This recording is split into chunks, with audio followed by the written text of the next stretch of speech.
Next question number 9 की ओर चलते हैं।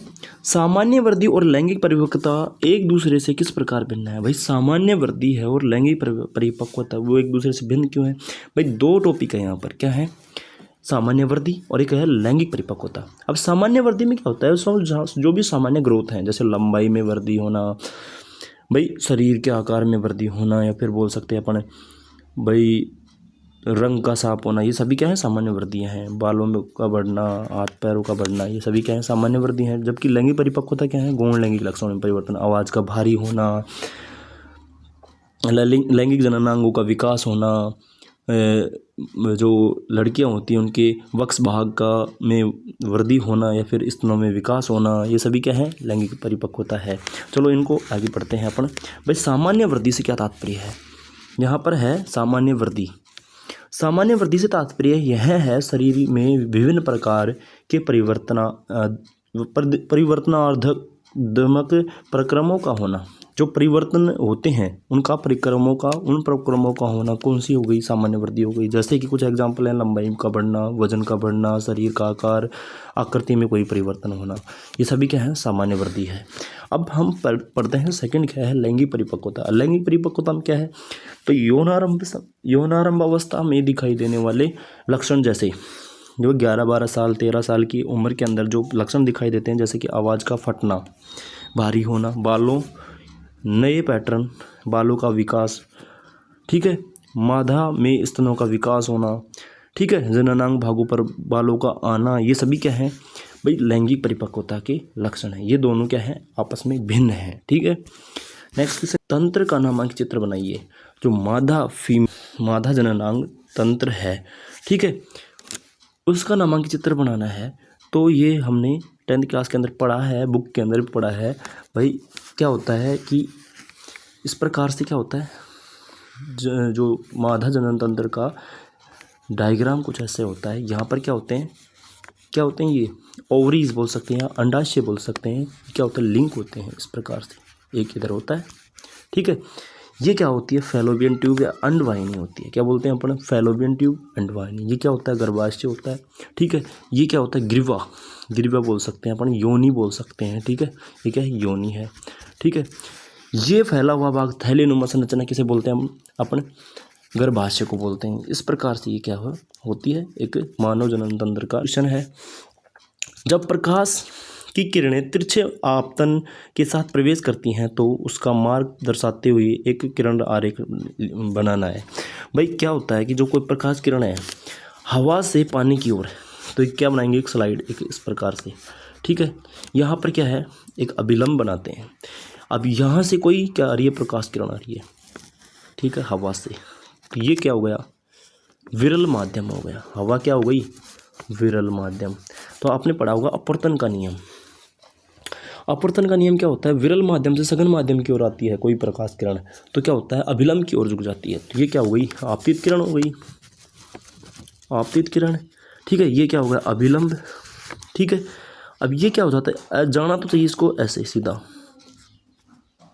इस प्रकार से सीधा जाना चाहिए, लेकिन क्या हो जाता है कि ये अपने अभिलंब की ओर थोड़ा सा झुक जाती है। इस प्रकार से बोल सकते हैं अपन, यहाँ से आ रही है, इस प्रकार से झुक जाती है, ठीक है। ऐसे आ रही है कोई प्रकाश किरण, तो ये क्या हो गई? अपवर्तित किरण हो गई, अपवर्तित किरण, ठीक है, ठीक है। अब नेक्स्ट क्वेश्चन की ओर चलते हैं। भाई उत्तल दर्पण द्वारा बने प्रतिबिंब की स्थिति। भाई उत्तल दर्पण द्वारा जो प्रतिबिंब है उनकी स्थिति क्या होगी? तो उनको हम समझते हैं अपने इस नोट्स के अकॉर्डिंग। भाई उत्तल दर्पण है, ये क्या है? एक उत्तल दर्पण है, ठीक है। अब इसके अंदर जो उत्तल दर्पण है, इसके अंदर जो प्रतिबिंब की स्थितियां हैं वो है जब वस्तु किस पर हो? अनंत पर हो। कब? कहाँ पर हो? अनंत के ऊपर हो, यहाँ पर इन्फिनिटी। तो प्रतिबिंब का बनना कहाँ पर बनेगा? प्रतिबिंब फोकस पर बनेगा, एफ, ठीक है। और आकार कैसा होगा? आभासी और सीधा और छोटा बनेगा। कैसा बनेगा? आभासी, सीधा और छोटा। इसके लिए कुछ डायग्राम अपने यहाँ दे रखे हैं। जब कोई भी वस्तु इन्फिनिटी पे हो, मतलब अनंत पर हो बोल सकते हैं अपन। यहाँ पर कोई वस्तु है, ठीक है, ये क्या है, कोई ऑब्जेक्ट है, ठीक है। अब यहाँ क्या है, एक अवतल दर्पण बना रखा है अपन ने, तो बनने वाला जो प्रतिबिंब है वो कहाँ पर बनेगा, तो वो प्रतिबिंब कहाँ पर बनेगा, फोकस पर बनेगा, ठीक है। नेक्स्ट क्या है, जब वस्तु कहाँ पर हो, अनंत को छोड़कर कहीं और किसी भी स्थिति पर हो। भाई अनंत को छोड़कर कहीं और स्थिति पर हो, ठीक है। ये क्या हो गया, अनंत हो गया अपना, ठीक है। इधर क्या हो गया, अनंत हो गया। तो यहाँ पर कहीं पर कोई वस्तु है, ठीक है। अब यहाँ पर जो प्रतिबिंब कहाँ पर बनेगा, भाई बनने वाला प्रतिबिंब कहाँ पर बनेगा, तो वो क्या कहाँ पर बनेगा, दर्पण तथा फोकस के बीच बनेगा। किस किस के बीच, दर्पण, जो प्रतिबिंब होगा वो फोकस के बीच बनेगा, ठीक है। दर्पण और फोकस के बीच बनेगा। तो बनने वाला प्रतिबिंब कैसा होगा, आकार आभासी, सीधा और छोटा बनेगा, ठीक। नेक्स्ट क्वेश्चन है भाई, चुंबकीय क्षेत्र रेखाओं के क्या गुण हैं। भाई चुंबकीय क्षेत्र रेखाओं के गुणों को लिखना है। भाई अपन ने 4 गुण पढ़े हैं चुंबकीय क्षेत्र रेखाओं के। भाई चुंबकीय क्षेत्र रेखाएं एक बंद वक्र का निर्माण करती हैं, फर्स्ट, ठीक है। सेकंड है, चुंबकीय क्षेत्र रेखाएं नॉर्थ से साउथ की ओर गमन करती हैं। कैसे ओर गमन करती हैं, नॉर्थ से साउथ की ओर गमन करती हैं, एक बंद वक्र का निर्माण हो जाता है। तीसरा है भाई, चुंबकीय क्षेत्र रेखाएं कभी भी एक दूसरे को नहीं काटती हैं। क्या नहीं करती, चुंबकीय क्षेत्र रेखाएं कभी भी एक दूसरे को नहीं काटती हैं, ठीक है। एक और गुण है इसका, भाई चुंबकीय क्षेत्र रेखाएं जितना बाहर की ओर, जैसे बाहर की ओर फैलाव करती हैं, जैसे ये मैग्नेट हो गई, इसके अंदर ये नॉर्थ पोल हो गया, साउथ पोल हो गया, जितना यहाँ इस प्रकार से ये घूम कर आती है, क्या होती है, चुंबकीय क्षेत्र रेखाएं घूम के आती हैं, ठीक है। जैसा अंदर या जैसा बाहर का क्षेत्र होता है वैसा ही अंदर का होता है, ठीक है। नेक्स्ट क्वेश्चन की ओर चलते हैं। भाई लघुपतन से आप क्या समझते हैं, लघुपतन का दूसरा नाम क्या है, शॉर्ट सर्किट। क्या बोल सकते हैं हम, शॉर्ट सर्किट। अब इसको समझाना कैसे है, देखो, एक होता है विद्युत में तार, क्या होता है, एक होता है विद्युत में तार और दूसरा क्या होता है, एक होता है विद्युत में तार और दूसरा होता है उदासीन तार बोल सकते हैं। एक तो रेड कलर का होता है, चलो बना देते हैं, एक तो रेड कलर का हो गया, दूसरा कैसा होता है, ग्रीन कलर का बना सकते हैं अपन, ठीक है, या ब्लैक कलर का बना सकते हैं। ये क्या हो गए, 2 तार हो गए। अब ये कहीं पर जाकर दोनों संपर्क में आ जाएं इस प्रकार से, ठीक है, कैसे आ जाएं, संपर्क में आ जाएं। अब ये सीधा संपर्क में आ जाए तो क्या होता है, शॉर्ट सर्किट होती है। तो इसे ही क्या कहेंगे, यहाँ पर कोई विद्युत में तार है, ये कौन सा कोई उदासीन तार है, दोनों कहीं पर जाकर सीधे संपर्क में आ जाते हैं, तो इसे क्या कहेंगे, लघुपतन कहेंगे, ठीक है। नेक्स्ट क्वेश्चन है, दैनिक जीवन में कोई 4 गतिविधियां सुझाइए जो पर्यावरण के अनुकूल हो। अब क्या बताना है अपन को, दैनिक जीवन में कोई 4 ऐसे सुझाव सुझाने हैं जो पर्यावरण के लिए अनुकूल हो, ठीक है। अब दैनिक जीवन में क्या है भाई, 4 में से फर्स्ट बोल सकते हैं अपन भाई कि भाई पर्यावरण के अनुकूल ऐसी गतिविधियां हमें करना चाहिए कि भाई पर्यावरण क्या रहे, शुद्ध रहे, स्वच्छ रहे। तो सबसे पहला साफ़ सफाई करनी चाहिए, साफ़ सफाई करनी। सेकंड क्या बोल सकते हैं, जहाँ पर गड्ढे में पानी भरा हुआ हो, या फिर क्या कह सकते हैं, जहाँ पर पानी भराव हो उसको क्या करना चाहिए, उसकी साफ़ सफाई रखनी चाहिए, या फिर उसको उस भराव को समाप्त करना चाहिए। थर्ड क्या कह सकते हैं अपन, भाई कचरा हो रहा है, कचरा फैलाएं, कचरा को कम से कम फैलाएं। जैसे कहीं पर कचरा इकट्ठा हो रहा है तो उसको इकट्ठा करके भाई जो कचरे वाली गाड़ियाँ होती हैं उनके अंदर डाल सकते हैं अपन। चौथा क्या कर सकते हैं, भाई सड़क के ऊपर जो भी साधन जा रहे हैं या फिर सड़क के ऊपर जो भी कचरा है उनको ना फैलाएं, ठीक है। ये अपनी क्या है जिम्मेदारियाँ हैं। जैसे रेलवे स्टेशन हो गया, इसके अलावा जब जिसके अलावा जैसे कि हम बोल सकते हैं बस स्टैंड हो गए, बस हो गई, परिवहन के साधन हो गए, इनके अंदर ज़्यादा से ज़्यादा मतलब ये ज़्यादा से ज़्यादा अपनी इन चीज़ों का ध्यान रखना चाहिए कि साफ़ सफाई होनी चाहिए रेगुलर, ठीक है। नेक्स्ट क्वेश्चन की ओर चलते हैं अपन। जिंक धातु को कॉपर सल्फेट घोल में मिलाया जाए तो क्या होगा। अब यहाँ पर क्या कह रहे हैं, 2 चीज़ ले रहे हैं, क्या क्या, एक तो है जिंक, दूसरा क्या है कॉपर सल्फेट का सॉल्यूशन है, ठीक है। जिंक धातु को किसके अंदर मिला रहे हैं, कॉपर सल्फेट के अंदर मिला रहे हैं, तो क्या होगा, ZnSO4 का निर्माण होगा।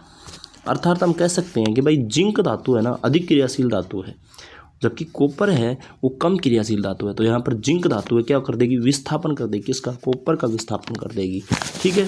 बनने वाली अभिक्रिया ये हो जाएगी, इसको संतुलित कर सकते हैं अपन आराम से।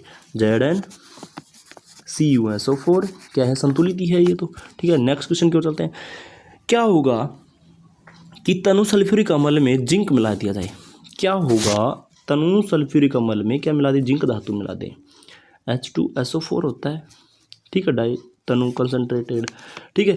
अब इसके अंदर क्या मिला दिए, सल्फ्यूरिक अम्ल के अंदर जिंक मिला दिए, तो जिंक क्या करती है भाई, हाइड्रोजन गैस रिलीज करेगी, क्योंकि अधिक्रियाशील धातु है, तुरंत क्रिया करेगी, तो क्या बनाएगा, ZnSO4 बना देगा, ये सॉल्यूशन बन जाएगा नया, ठीक है, लिक्विड फॉर्म में, ठीक है। ये क्या है, सॉलिड फॉर्म में, ये क्या है, लिक्विड फॉर्म में। अब क्या करता है, साथ में जिंक धातु विस्थापित कर दी हाइड्रोजन को, तो साथ में क्या बन जाएगी, हाइड्रोजन गैस बन जाएगी। कौन सी फॉर्म में, गैसियस फॉर्म में है। नेक्स्ट क्वेश्चन की ओर चलते हैं, इसको संतुलित भी करना है। नेक्स्ट क्वेश्चन की ओर चलते हैं अब भाई, यहाँ पर है हमारे पास संयोजन अभिक्रिया। एक कौन सी अभिक्रिया है, संयोजन अभिक्रिया। अब इस अभिक्रिया के अंदर क्या होता है भाई, संयोजन अभिक्रिया के अंदर होता है दो या दो से अधिक तत्व, या फिर बोल सकते हैं यौगिक, या फिर हम बोल सकते हैं दो या दो से अधिक कंपाउंड जो आपस में मिलकर एकल उत्पाद का निर्माण करते हैं। अब दो या दो से अधिक ऐसे क्या होते हैं, एक मैग्नीशियम की अभिक्रिया करवा दें ऑक्सीजन के साथ, किसकी अभिक्रिया, मैग्नीशियम की, तो क्या बन जाता है, MgO। अब इसके कितने मोल बनेंगे, 2 मोल बन जाएंगे। यहाँ पर हम संतुलित कर दिया अपन ने, तो यहाँ पर क्या लेते हैं, 2 तत्व हो गए, या फिर हम बोल सकते हैं 2 कंपाउंड हो गए, एक मैग्नीशियम एक ऑक्सीजन, इन दोनों को मिला दिया, एक अलग उत्पाद बन गया है, तो ये कौन सी अभिक्रिया हो गई, संयोजन अभिक्रिया हो गई। नेक्स्ट क्वेश्चन की ओर चलते हैं अपन। नेक्स्ट क्वेश्चन इसी के सेकंड पार्ट की ओर चलते हैं। विस्थापन अभिक्रिया क्या है। अभी विस्थापन अभिक्रिया क्या होती है भाई, इसके अंदर क्या होता है कि एक अधिक क्रियाशील कोई भी तत्व हो या कोई धातु होती है, कम क्रियाशील तत्व का, या कोई भी दूसरा यौगिक है उसके अंदर कोई धातु है वो कम क्रियाशील है, उसका विस्थापन कर देती है। जैसे कि Zn है, इसे विस्थापन अभिक्रिया, Zn है, CuSO4 है, इसके साथ अभिक्रिया करते हैं, तो यहाँ जिंक धातु क्या अधिक क्रियाशील है, तो क्या कर देगी, विस्थापन कर देगी सबकी इस धातु का, तो ZnSO4 बन जाएगा, ठीक है। साथ में क्या निकल जाएगी, कॉपर निकल जाएगी, ये सॉलिड फॉर्म में, ठीक है, ये सॉलिड फॉर्म में है, यहाँ पर एक्वस है, ठीक है। नेक्स्ट क्वेश्चन की ओर चलते हैं। पादप हार्मोन से आप क्या समझते हैं भाई, पादप हार्मोन क्या होते हैं कि भाई, पादप हार्मोन होते हैं किसी भी पादप की वृद्धि करने में सहायक होते हैं, किसी भी पादप का विकास करने में सहायक होते हैं, उन्हें पादप हार्मोन कहते हैं। या फिर बोल सकते हैं ऐसे रासायनिक पदार्थ जो किसी भी पादप की वृद्धि विकास को प्रोत्साहित करते हैं या वृद्धि विकास करते हैं, उसे पादप हार्मोन कहते हैं। किन्हीं 2 पादप हार्मोन के नाम बताने हैं, उनके कार्य बताने हैं। अब एक होता है ऑक्सिन, एक पादप हार्मोन होता है ऑक्सिन। अब इस पादप हार्मोन का क्या कार्य है भाई, ऑक्सिन क्या करता है, पादप के अग्रभाग होते हैं, शाखाओं के अग्रभाग, उनके वृद्धि के लिए, या फिर हम इस हार्मोन को बोल सकते हैं वृद्धि वर्धक हार्मोन, वृद्धि करने के लिए पादप के अग्रभाग या शाखाओं के अग्रभाग में वृद्धि करने में सहायक होते हैं। सेकंड है, ये तो हो गया फर्स्ट। दूसरा होता है जिब्रेलिन हार्मोन, ठीक है। अब जिब्रेलिन हार्मोन का क्या कार्य है भाई, पादप के तने में वृद्धि करता है। थर्ड क्या है, साइटोकाइनिन है। साइटोकाइनिन का क्या कार्य है, पौधे की कोशिकाओं में विभाजन करने का कार्य करता है। फोर्थ है एब्सिसिक हार्मोन, पौधे की वृद्धि को रोकने का काम करता है। थर्ड है इथाइलिन हार्मोन, यह फलों को पकाने में काम करता है। इस प्रकार से हमने 5 हार्मोन के बारे में पढ़ लिया पादप के। अब नेक्स्ट क्वेश्चन की ओर चलते हैं। मानव में अग्र मस्तिष्क के विभिन्न भागों का नाम तथा उनके कार्य बताने हैं। भाई मानव के अग्र मस्तिष्क के विभिन्न भागों का नाम बताना है, उनके कार्य बताने हैं। ये क्या है, मानव मस्तिष्क। अब हमने यहाँ पर क्लासिफाइड कर रखा है। जो अग्र मस्तिष्क होता है उनको उनके विभिन्न भाग 3 भागों में बांटा गया है इसको।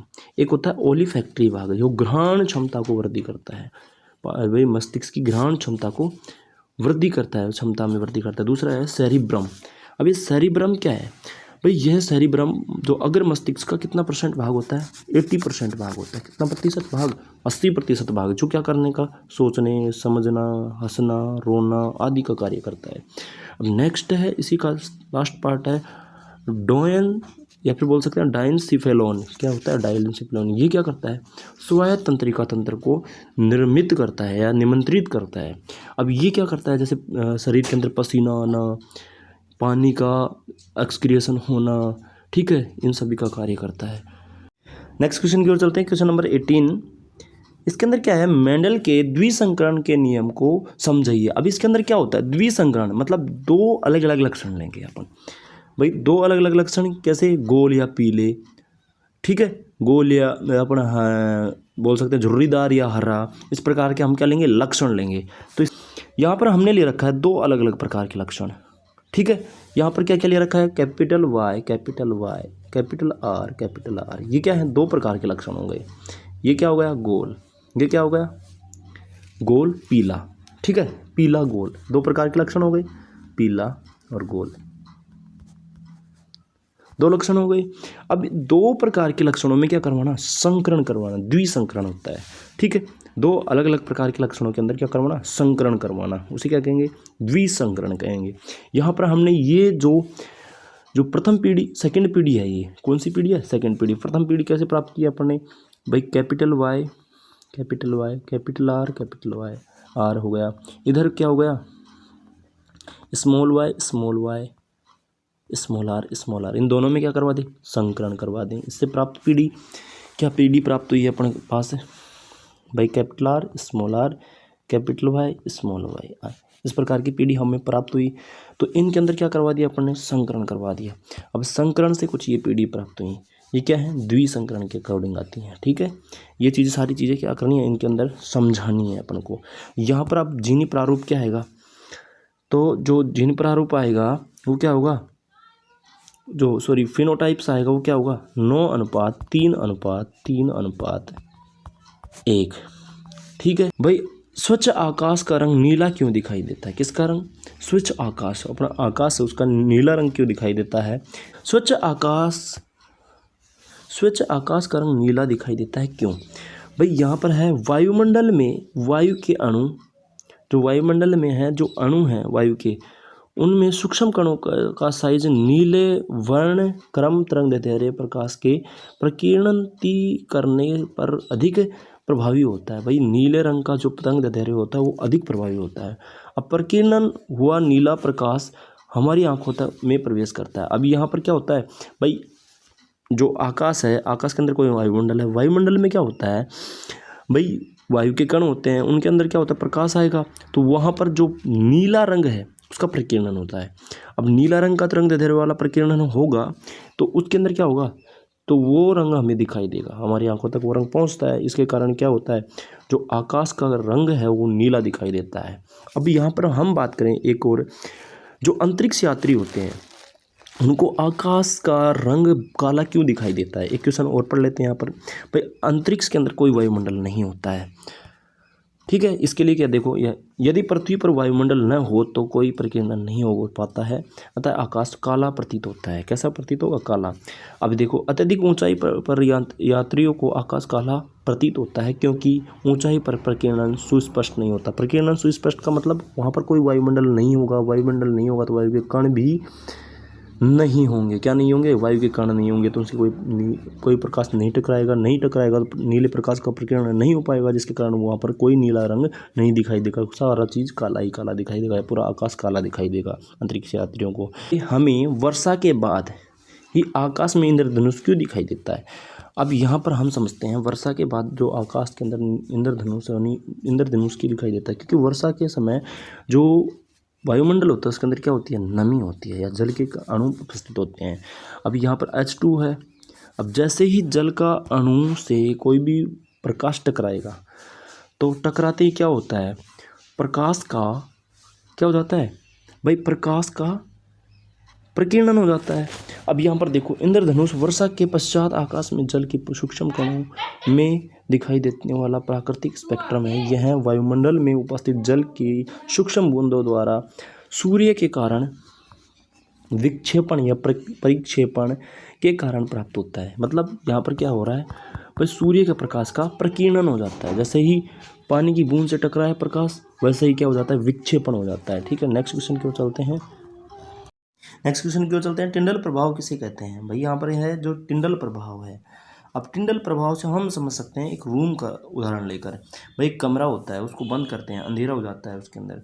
अब कोई भी प्रकाश किरण अगर इसके अंदर गुजारी जाती है तो हमें धूल के कारण चमकते हुए दिखाई देते हैं। जो भी प्रकाश का परिपथ होता है उसके अंदर क्या होते हैं, धूल के कारण क्या होते हैं, चमकते हुए दिखाई देते हैं। अब ये जो धूल के कण हैं उसे क्या बोलेंगे अपन कोलाइडी कण। अब कोलाइडी कणों का चमकना ही क्या कहलाता है, टिंडल प्रभाव कहलाता है। कोलाइडी कणों द्वारा विवरण के अत्यधिक छोटे कणों द्वारा जो अवयव होते हैं उनके छोटे कणों द्वारा प्रकाश के प्रकीर्णन या की परिघटना को टिंडल प्रभाव कहते हैं। अब यहाँ क्या हो रहा है, प्रकाश जो कोलाइडी कण वो क्या होंगे, चमकते हुए दिखाई देंगे, तो इसे क्या कहेंगे अपन, टिंडल प्रभाव कहेंगे। नेक्स्ट क्वेश्चन की ओर चलते हैं। भाई आकाश के अंदर तारे क्यों टिमटिमाते हैं, ठीक है। नेक्स्ट क्वेश्चन, तारे टिमटिमाते हुए प्रतीत होते हैं, क्यों, तारे क्यों टिमटिमाते हैं या टिमटिमाते क्यों प्रतीत होते हैं। तारे प्रकाश के वायुमंडलीय अपवर्तन के कारण, किसके कारण, वायुमंडलीय अपवर्तन के कारण टिमटिमाते हैं, प्रतीत होते हैं। पृथ्वी के वायु में प्रवेश करने के पश्चात पृथ्वी के पृष्ठ पर पहुंचने तक तारे का प्रकाश निरंतर अपवर्तित होता है। अब क्या हो गया, जैसे कोई उल्का पिंड होते हैं या फिर छोटे ग्रह होते हैं, अब उनके ऊपर कोई प्रकाश गिरता है, चंद्रमा, सूर्य का प्रकाश गिरता है। अब ये प्रकाश गिरने के बाद क्या होता है, इसका अपवर्तन हो जाता है, ठीक है, इनके अंदर एब्जॉर्ब हो जाता है वो प्रकाश। अब अपवर्तन होगा तो ये वहाँ से टकरा कर पृथ्वी की ओर आने वाला जो प्रकाश है, अब भाई इतनी दूरी से जो प्रकाश आएगा तो जो निरंतर अपवर्तन हो रहा है उसका, तो जैसे जैसे वो अपवर्तन हो रहा है निरंतर, उसके कारण क्या होगा, हमें भाई टिमटिमाता हुआ, कभी हमें दूर से क्या होगा, टिमटिमाता हुआ दिखाई देगा, ठीक है, क्योंकि वायुमंडल तारे के प्रकाश को अभिलंब की ओर झुका देता है, किसकी ओर, अभिलंब की ओर झुका देता है। अब नेक्स्ट क्वेश्चन है, यहीं पर एक और क्वेश्चन पढ़ लेते हैं हम, ग्रह क्यों नहीं टिमटिमाते हैं, कौन, ग्रह क्यों नहीं टिमटिमाते हैं। ग्रह तारों की अपेक्षा पृथ्वी के बहुत पास हैं, क्या है, तारों की अपेक्षा ग्रह क्या है, पृथ्वी के बहुत पास हैं, इसीलिए उन्हें विस्तृत स्रोत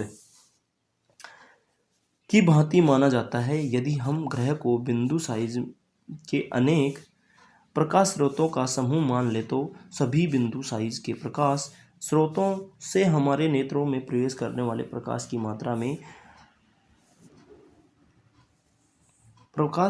में औसत मान शून्य होता है। इसी कारण टिमटिमाने का प्रभाव विषप्रभावी होता है, मतलब इनके अंदर टिमटिमाने का प्रभाव नहीं होता है। यहाँ पर एक और नेक्स्ट क्वेश्चन पढ़ लेते हैं अपने, अग्रिम सूर्योदय और विलंबित सूर्यास्त कैसे होता है, या फिर हम बोल सकते हैं सूर्योदय से पहले सूर्यास्त के बाद तक दिखाई देता है, क्यों। अब वायुमंडल के अपवर्तन के कारण, ये भी क्या हो गया, वायुमंडल के अपवर्तन के कारण, वायुमंडल के अपवर्तन के कारण सूर्य हमें वास्तविक सूर्य से लगभग 2 मिनट पूर्व तथा वास्तविक सूर्यास्त के लगभग 2 मिनट बाद तक दिखाई देता है। वास्तविक सूर्योदय से हमारा अर्थ है सूर्य द्वारा वास्तव में क्षितिज को पार करना, ठीक है। वास्तविक सूर्यास्त या आभासी सूर्यास्त के बीच समय का अंतर लगभग 2 मिनट है। इस परिघटना के कारण सूर्योदय के समय सूर्य की चक्रिका जो होती है वो परिवर्तित होती है, ठीक है। भाई अमल किसे कहते हैं, क्या हो गया, अब नेक्स्ट क्वेश्चन है अपना, नेक्स्ट क्वेश्चन आया है, उसका क्वेश्चन क्या है, अमल किसे कहते हैं। अमल, भाई अमल होते हैं ऐसे पदार्थ जो स्वाद में क्या हो, खट्टे हों, कैसे हों, खट्टे, ठीक है, एक परिभाषा तो ये हो गई। फिर या फिर बोल सकते हैं उन्हें क्या कहेंगे, अम्ल कहेंगे, या फिर हम बोल सकते हैं ऐसे पदार्थ जो जलीय विलयन में H+ आयन देते हों, ठीक है, वो भी क्या होंगे, अम्ल होंगे, ठीक है। हम बोल सकते हैं 2 चीज़ें, तो ये क्या हो गई, अम्ल की डेफिनेशन हो गई। जैसे कि हम बोल सकते हैं H2SO4, HCl, ये क्या है, कुछ अम्ल के उदाहरण हैं। नेक्स्ट क्या है, क्या होता है जब कोई अम्ल धातु के साथ अभिक्रिया करता है, ऐसा क्या होता है जब कोई अम्ल धातु के साथ, मान लीजिए यहाँ पर कोई धातु है, सोडियम धातु है, ठीक है। अब इसकी अभिक्रिया हमने कर दी HCl अम्ल के साथ, कौन से अम्ल के साथ, HCl अम्ल के साथ। अब यहाँ पर हमने अभिक्रिया कर दी तो यहाँ पर क्या होता है, ये धातु इस हाइड्रोजन गैस का विस्थापन कर देती है, तो यहाँ पर क्या बनता है, NaCl, साथ में क्या निकल गई, हाइड्रोजन गैस, ठीक है। अब यहाँ पर आपको ध्यान रखना है, जब भी किसी भी अम्ल की अभिक्रिया किसी भी धातु के साथ अभिक्रिया होती है, किसी भी अम्ल की किसी भी धातु के साथ अभिक्रिया होती है तो लवण और हाइड्रोजन गैस बनता है। क्या क्या बनता है, लवण और हाइड्रोजन गैस बनता है। ये क्या हो गया, साल्ट बन गया, लवण बन गया, यहाँ पर क्या बन गई, हाइड्रोजन गैस बन गई, ठीक है। यहाँ पर हमने क्या लिया, एसिड लिया, ये क्या हो गया, एसिड हो गया, ठीक है। ये क्या हो गया, मेटल हो गई, कोई धातु हो गई, सॉलिड फॉर्म में है, एक्वस फॉर्म में। अब यहाँ पर लिक्विड फॉर्म में ये क्या बन गया, एक्वस फॉर्म में बन गया। अपन क्या पढ़े हैं, अपन ने पढ़ा है कि भाई जब किसी भी अम्ल की अभिक्रिया धातु के साथ करवा दे, तो किसी भी अम्ल की अभिक्रिया धातु के साथ करवा दे तो लवण और क्या बनेगा, हाइड्रोजन गैस बनेगा। ये समझा दिया अपन ने। इसको संतुलित भी कर सकते हैं अपन। ठीक है, नेक्स्ट क्वेश्चन की ओर चलते हैं अपन। अधात्विक ऑक्साइड की प्रकृति कैसी होती है? अधात्विक ऑक्साइड की प्रकृति कैसी होती है? क्षारकीय होती है। कैसी होती है? क्षारकीय होती है। नेक्स्ट क्वेश्चन की ओर चलते हैं। विरंजक चूर्ण का रासायनिक सूत्र लिखते हुए कोई 3 उपयोग लिखिए। भाई विरंजक चूर्ण होता है, इसका रासायनिक सूत्र क्या होता है? सबसे पहले तो बात करते हैं हम रासायनिक सूत्र। CaOCl2 बोल सकते हैं अपन हाइपोक्लोराइड, कैल्शियम हाइपोक्लोराइड। क्या होता है? Calcium hypochloride. इसका क्या हो गया? रासायनिक सूत्र CaOCl2 हो गया। अब इसके 3 उपयोग। तो सबसे पहला उपयोग है भाई पानी के अंदर जो भी कीटाणु होते हैं उनको साफ करने या उनको मारने में, या पानी का परिशुद्धिकरण करने में फर्स्ट उपयोग होगा। सेकंड उपयोग क्या बोल सकते हैं अपन? क्लोरोफॉर्म और क्लोरीन गैस का निर्माण करने में। थर्ड उपयोग कैसे कह सकते हैं इसका? ब्लीचिंग पाउडर के रूप में इसका उपयोग किया जाता है, या धुले हुए कपड़ों को ब्लीच करने के लिए इसका उपयोग किया जाता है। ठीक है, नेक्स्ट क्वेश्चन की ओर चलते हैं। अमीबा में पोषण विधि को सचित्र वर्णन कीजिए। हाँ भाई, अमीबा है, कोई भी एक अनियमित स्ट्रक्चर बना दीजिए इस प्रकार से। ये इसका क्या होगा? न्यूक्लियस हो गया। अब यहाँ पर कोई भी खाने का टुकड़ा है या फिर भोजन का टुकड़ा है, तो अमीबा क्या करता है? एक कोशिकीय जीव है, ये क्या करेगा? अपनी भी कैसी भी स्ट्रक्चर बना सकता है। तो क्या करता है? इसके पास आएगा और क्या करता है भाई, जहाँ पर भोजन का कण होता है उसके पास से धस जाता है। ठीक है, तो वहाँ पर क्या होगा? ये इस प्रकार से धसा हुआ भाग बना लेगा, और यहाँ पर क्या होगा? कोई भोजन का कण होगा। ठीक है, अब नेक्स्ट स्ट्रक्चर में हम बता सकते हैं कि भाई ये अमीबा है, और इस भोजन के कण को क्या कर देता है? इस प्रकार से कवर कर लेता है। यहाँ पर कोई भोजन का कण हो गया, ये कोई अमीबा हो गई। अब लास्ट में क्या होता है कि भाई ये अमीबा हो गई, ठीक है, और इसके अंदर क्या हो जाता है? भोजन का कण चला जाता है। अब ये भोजन का कण का क्या कर देता है? धीरे धीरे डाइजेशन कर देता है, और फिर क्या करता है? अपने एक्सक्रीटरी ऑर्गन के द्वारा बाहर की तरफ छोड़ देता है। इस प्रकार से अपन को क्या करना है? एक सचित्र वर्णन करते हुए इसको लिखते हुए समझाना है। नेक्स्ट क्वेश्चन की ओर चलते हैं अपन। आमाशय में कौन सा अम्ल पाया जाता है? तो हमें पता होना चाहिए कि आमाशय के अंदर कौन सा अम्ल पाया जाता है? हाइड्रोक्लोरिक अम्ल, HCl अम्ल पाया जाता है। अब क्या कर रहे हैं आगे? आमाशय में अम्ल के 2 कार्य लिखिए। अब इस अम्ल का क्या कार्य है भाई? अम्ल का कार्य है भाई भोजन का डाइजेशन, पेट के अंदर एसिडिटी को बनाए रखना या अम्लता को बनाए रखना, जिससे के कारण क्या होता है? बैक्टीरिया जो कीटाणु होते हैं उनका विकास नहीं हो पाता है। ठीक है, जो भोजन है उसका डाइजेशन या पाचन करने में। ठीक है, अब क्या है, क्या होगा यदि आमाशय में श्लेष्मा का स्त्राव नहीं होगा? तो अगर आमाशय के अंदर श्लेष्मा जो लार है उसका स्त्रावण है, या फिर अपन बोल सकते हैं जो लसलसा पदार्थ है उसका स्त्रावण नहीं होगा, तो क्या होगा? अगर आमाशय के अंदर लसलसे पदार्थ का स्त्रावण है, जो चिपचिपा पदार्थ है उसका स्त्रावण नहीं होगा, तो जो भोजन है उसके अंदर जो बोलस का निर्माण होता है, ये पर बोल सकते हैं अपने एक जो भोजन को पाचित करने का जो काम करता है उसका काम नहीं होगा। अर्थात भोजन के अंदर जो बोलस का निर्माण होता है या लारीय पदार्थों का निर्माण होता है उनका निर्माण नहीं होगा, मैलिज पदार्थों का निर्माण नहीं होगा। ठीक है, उसके कारण पाचन क्रिया में भी व्यवधान आएगा। नेक्स्ट क्वेश्चन की ओर चलते हैं। विद्युत परिपथ किसे कहते हैं? भाई ऐसा परिपथ, या फिर हम बोल सकते हैं एक ऐसी युक्ति, या फिर बोल सकते हैं एक ऐसा पथ जिसके अंदर इलेक्ट्रॉनों का परिवहन होता हो। किसका परिवहन होता हो? इलेक्ट्रॉनों का परिवहन कंप्लीटली होता हो, उसे क्या कहेंगे? विद्युत परिपथ कहेंगे। अब यहाँ क्वेश्चन की ओर चलते हैं। किसी विद्युत बल्ब के तंतु में से 0.5 एम्पियर विद्युत धारा 10 मिनट के समय के लिए प्रवाहित की जाती है, तो विद्युत परिपथ में प्रवाहित विद्युत आवेश का परिमाण ज्ञात कीजिए। तो ये हमारा क्वेश्चन है। अब इसके अंदर हम क्या करें भाई? हमें क्या क्या दिया रखा है? दे रखा है, गिवन अप है हमारे पास कि भाई उनमें प्रवाहित होने वाली कोई भी चालक तार है, उसके अंदर प्रवाहित होने वाली क्या है? विद्युत धारा दे रखी है अपन को। I = कितना एम्पियर? 0.5 एम्पियर। ठीक है, सेकंड क्या दे रखा है अपन को? सेकंड दे रखा है भाई 10 मिनट के लिए। समय क्या हो गया? समय क्या हो गया? 10 मिनट हो गया। ठीक है, अब अपने पास एक सूत्र है। सूत्र क्या है भाई? I बराबर किसी भी चालक तार में प्रवाहित होने वाले कुल आवेश अपॉन कितने समय तक। ठीक है, ये चीज़ें हैं। अब क्या करना है? इस समय को किस में लेना है? अपन को सेकंड के अंदर लेना है। किसके अंदर लेना है? सेकंड के अंदर लेना है। अब यहाँ से हमें क्या निकालना है? आवेश निकालना है। तो Q बराबर आई इंटू स्मॉल टी। ठीक है, अब स्मॉल टी में मान रखने से पहले इस 10 मिनट को अपन किस में चेंज कर लेते हैं, सेकंड के अंदर। तो 1 मिनट में कितने सेकंड होती हैं, 60 सेकंड होती हैं, सभी को पता है। तो यहाँ पर 10 मिनट होती हैं, 10 मिनट दे रखी है, तो 10 मिनट में 10 इंटू 60 कितना हो गया, 600 मिनट सेकंड हो गई, सॉरी कितनी सेकंड हो गई, 600 सेकंड हो गई। तो यहाँ पर हम टी की जगह क्या रखेंगे, 600 रखेंगे। तो क्यू इक्वल टू, क्यों बराबर धारा का मान क्या है, 0.5, टी का मान टी बराबर क्या है टी बराबर है 600 सेकेंड। ठीक है, ये मान रखेंगे। मान रखने के बाद क्या करेंगे भाई, इस पॉइंट को हटाएंगे अपन, तो क्या कर लेंगे, इसके नीचे 10 लगा देंगे। अब 0 से 0 कैंसिल आउट। अब 5 को 60 से 5 को 60 से गुणा करेंगे तो कितना आएगा, 300 कूलम आवेश आ जाएगा। ठीक है, नेक्स्ट क्वेश्चन क्यों चलते हैं, इसका आंसर क्या आएगा, 300 कूलम जो आवेश होगा कितना होगा, 300 कूलम होगा। ठीक है, नेक्स्ट क्वेश्चन क्यों चलते हैं, प्रतिरोध किसे कहते हैं भाई, कोई चालक तार है उसमें प्रवाहित होने वाली धारा है, प्रवाहित हो रही है धारा। अब क्या हो गया, ये कोई चालक तार है, इसमें कोई धारा आई प्रवाहित हो रही है। अब इस चालक तार के अंदर जो धारा के अंदर जो विरोध आ रहा है, प्रवाह जो विद्युत धारा प्रवाहित हो रही है, इस प्रवाह में कोई विरोध आ रहा है, तो इस विरोध को ही हम क्या बोल रहे हैं, प्रतिरोध बोल रहे हैं, प्रतिरोध बोल रहे हैं। ठीक है, इसे आर से व्यक्त करते हैं।